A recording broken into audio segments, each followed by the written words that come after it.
Jay McTighe.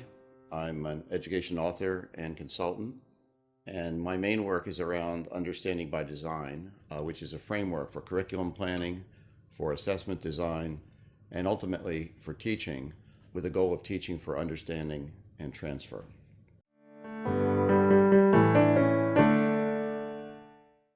The key ideas in understanding by design are contained in its title, and there are two. Number one, we propose that we teach and assess for understanding and transfer. And some people would say, well, of course, doesn't every teacher want their students to understand what they teach?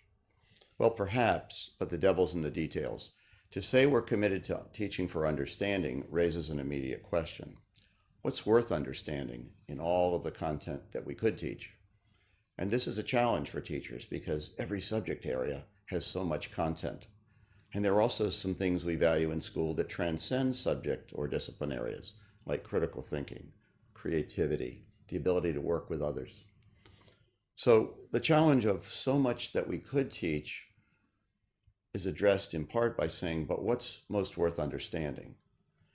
And we propose in a straightforward way that what we want students to understand are the larger transferable concepts and processes within and across subjects. If we're clear about those big ideas that we want students to understand, it gives us a way of prioritizing our teaching and focusing our curriculum. It also implies that we're going to assess for understanding, meaning just because a student knows things doesn't mean they understand it. So it suggests that our assessments include not just tests of facts or basic skills, but assessments that have students to show their understanding through transfer. Can you use what you've learned in a new situation? Can you explain it in your own words?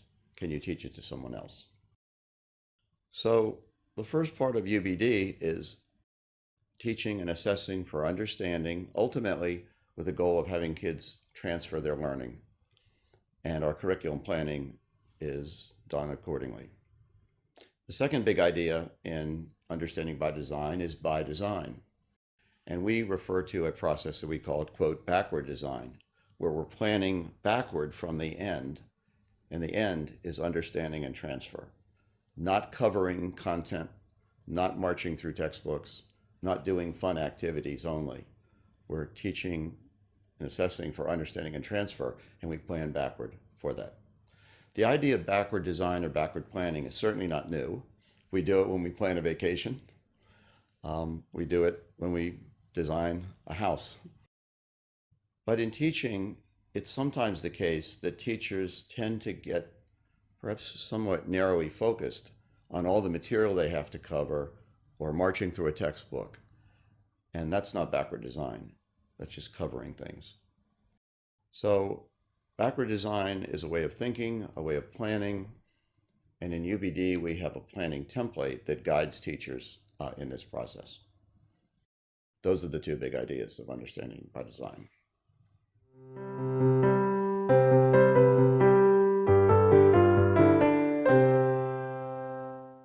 People who have been introduced to understanding by design and want to extend it further, there are a few pieces of advice I'd offer. I'm going to start with teachers.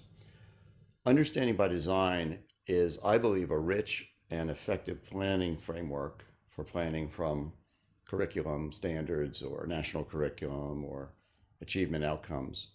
But it's not a simple planning framework. And when people get into it, they realized it's not easy necessarily.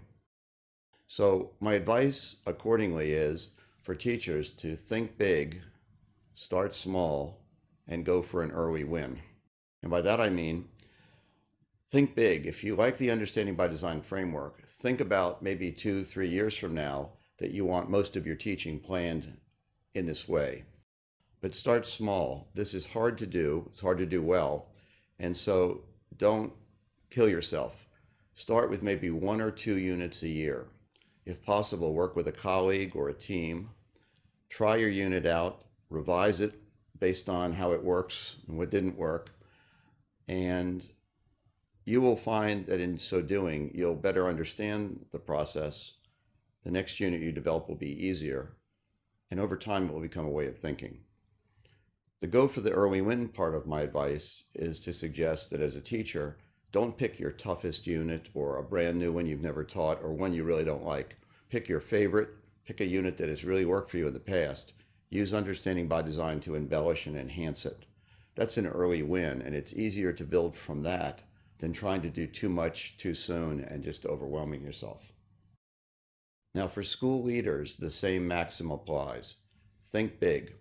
If you think the Understanding by Design framework is important and useful, think about how 2, 3, 4 years from now you'd like to see it as the lingua franca in your school, the framework that everyone knows and works with. But that's a long-term goal. Start small. So invite a small group of teachers to try their hand at planning a UbD unit. Let them do it in a team if at all possible. Maybe you even get a substitute or release day for them to work on it and let them try it out. Having a small number of teachers try out UbD and get comfortable with it and see its value will then help you sell it to larger groups. So think big with a long-term goal for your school. Start small, start with volunteers or a small group, and go for an early win. Invite the people who you think will like this, who resonate with this kind of teaching and planning, and who are open and interested in trying new things. One of the best ways of killing UbD at the school level is for a school leader to mandate it for everyone without proper training, support, or rationale of why we're doing this. Think big, start small, involve a volunteer group of teachers, and build from there.